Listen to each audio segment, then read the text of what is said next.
টঙ্গীর ইজতেমা শুরু হয়েছে গতকালকে, আগামীকালকে মনে হয় মুনাজাত, তাই না?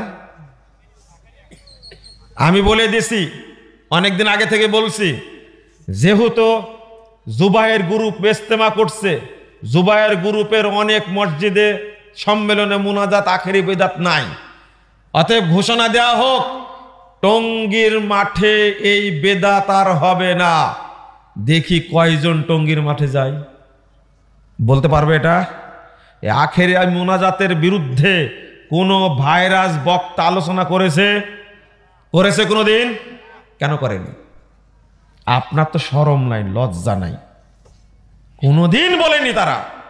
মাজার পূজা হারাম, মাজার পূজা করলে, মাজারে 1 টাকা দান করলে মানুষ কাফের হয়ে যায়, মুশরিক হয়ে যায়, এই রকম স্পষ্ট কথা কোন ভাইরাস বক্তা কোনোদিন বলেছে?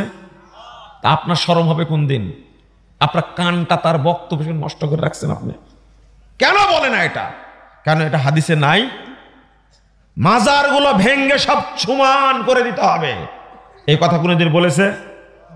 একবার বলে দেন, শুধু একবার বলে দেন মাজারে ফিন্নি দেওয়া হারাম, গরু ছাগল দেওয়া হারাম, টাকা দেওয়া হারাম, দিলেই কাফের হয়ে যাবে, দিলেই মুশরিক হয়ে যাবে। দেখি আপনার দৌড় কতদিন থাকে। শুরু হয়েছে যেমন, আজও এরকমই আছে আলহামদুলিল্লাহ। দেখি দৌড় কতদূর থাকে। কেন? হক কথা বলতে কি সমস্যা বলেন, স্পষ্ট করে বলেন। ওযুর সময় যে দোয়া পড়া হয়, আল্লাহ আলহামদুলিল্লাহ আলা দীনিল ইসলাম, আল ইসলাম হাক্কুন কুফরু বাতিলুন, এটা মিথ্যা দোয়া, এটা হারাম দোয়া, এটা পড়া যাবে না। ওযুর শুরুতে আল্লাহ নবী বলেছেন বিসমিল্লাহ, সাহাবীরা বলেছেন বিসমিল্লাহ, তাবিঈরা বলেছেন বিসমিল্লাহ, আমরাও বলবো বিসমিল্লাহ। কথা বুঝেননি? কিন্তু এই ওযু নষ্ট করার জন্য, ওযু নষ্ট হলে কি নষ্ট হবে? সালাত নষ্ট হবে। ইবলিস বলছে এখানে মারি দে, তাহলে আর সালাতের দিক যাওয়ার দরকার নেই। এটা কেন তৈরি করলো? মসজিদে মসজিদে লিখে দিছে।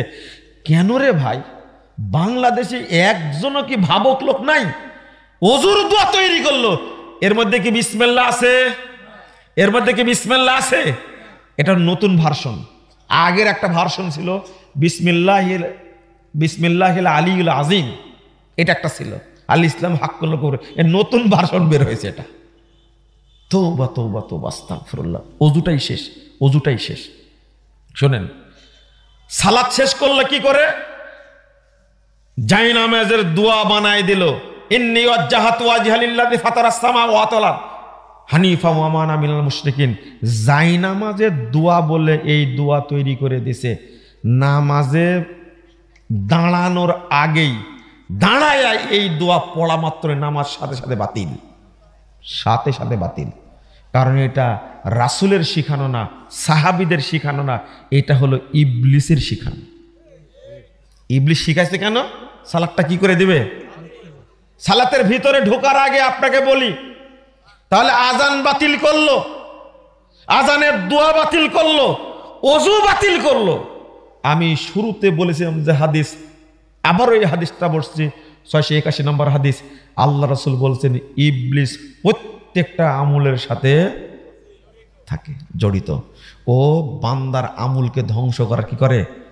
কোরআন তেলাওয়াত করলেন 2 পারা, 2 পৃষ্ঠা তেলাওয়াত করলেন, করার পরে রেখে দেওয়ার সময় বলছেন সাদাকাল্লাহুল আযীম, 2 পারার গোষ্ঠী শেষ। শুনেন, একটা বুদ্ধি নেন তো মাথায়, একটা বুদ্ধি নেন, আপনি বুঝেন তো।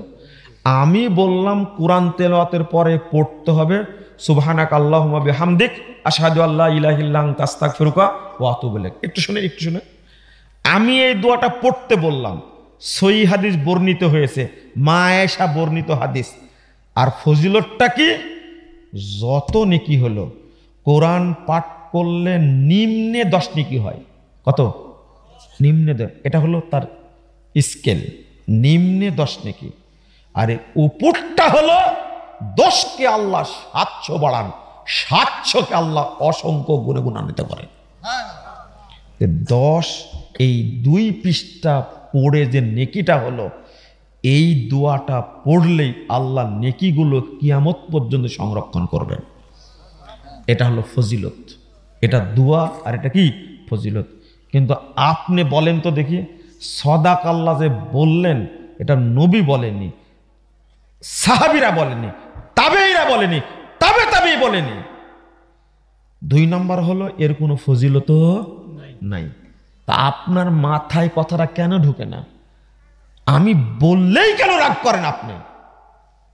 এটা তো মনে নাই, এটাও থাকার কথা। দোয়া থাকবেন এরকম দোয়া, এই যে কোরআনের মধ্যে দোয়া ও খতবিল কোরআন উল্লেখ করা হয়েছে।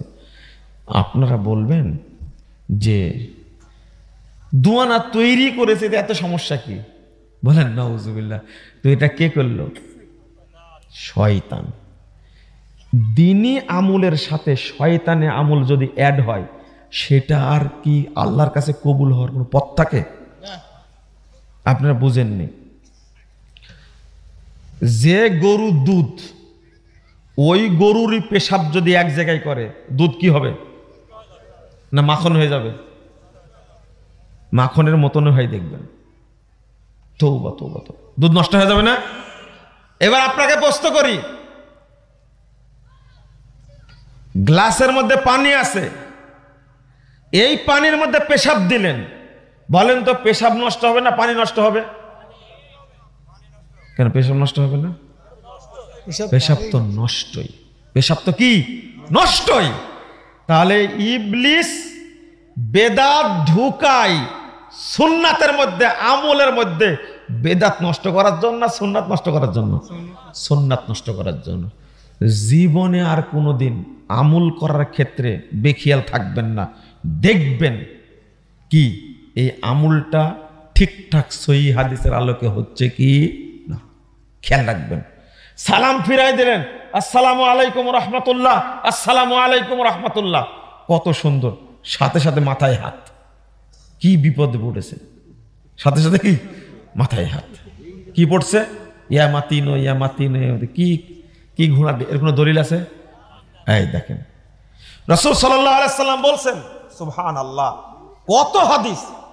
ইমাম সাহেব পশ্চিম দিকে, কিবলা কোন দিকে? এদিকে না? হ্যাঁ। সালাম ফিরায় বসে আছে, অথচ রাসূল সাল্লাল্লাহু আলাইহি সাল্লাম যত সালাত পড়েছেন, সালাম ফিরানোর মাত্রই সাহাবীদের দিকে ঘুরে বসতেন। কেন? আপনার ইমাম কি নবীর চেয়েও বড় ইমাম? কেন ঘুরে বসে না কেন? বলছে আল্লাহুম্মা আনতাস সালাম ওয়া মিনকাস সালাম ওয়া হিনা রব্বানা বিসসালাম ওয়াদখিলনাল জান্নাতা দারাকা দারাস সালাম তাবারাকতা তাআলাইতা আস্তাগফিরুল্লাহ রাব্বি মিন কুল্লি যামবিন ওয়া আতুবু ইলাইহি। এটা কার তৈরি? আল্লাহর নবী পড়ছেন, কত সুন্দর সব হাদিস গ্রন্থে এসেছে, আল্লাহুম্মা আনতাস সালাম ওয়া মিনকাস সালাম তাবারাকতা ইয়া যাল জালালি ওয়াল ইকরাম। কেন এটা পেট ভরে না? এটা পেট ভরে না? এটা বললেন না কেন? এই দোয়া কোথায় পেলেন? ইমামরা কেন বলে না? আলেমরা কেন বলে না? সাহস নিয়ে বলেন, এর কোনো দলিল নাই। কেন বলতে পারেন না? আল্লাহুম্মা হাদিনি ফীমান হাদায়েত ওয়া আফিনি ফীমান আফায়েত ওয়া তাওয়াল্লানি ফীমান তাওয়াল্লায়েত ওয়া বারিক লি ফীমা ওয়া কিনি শাররা মা কাযাত ফাইন্নাকা তাকযি ওয়া লা ইউকযা আলাইক ইন্নাহু লা ইয়াযিল্লু মান ওয়ালাইত ওয়া লা ইয়াইজ্জু মান আদায়েত। তারপরে ওয়া নাস্তাগফিরুকা নাতুবু ইলাইক, ওয়া নাস্তাগফিরুকা নাতুবু ইলাইক। কই পেলেন? ও আহলে হাদিসরা, কোথায় পেলেন এটা? এত সুন্দর দোয়া, সুবহানাল্লাহি ওয়া বিহামদিহি। এই দোয়ায়ে কুনুতটা এত সুন্দর দোয়া, এত সুন্দর অর্থবহ, আল্লাহর নবী তার নাতিকে শিক্ষা দিচ্ছেন এইটা পড়বা। এত সুন্দর দোয়া কেমনে যে এর মধ্যে ঢুকে গেল, ওয়া নাস্তাগফিরুকা নাতুবু ইলাইকা। আগের সাথেও মিল নাই, পরের সাথেও মিল নাই। কেমনে ঢুকলে? এটা বাজারজাত করেছে কে? শয়তান। রাগ করলেন?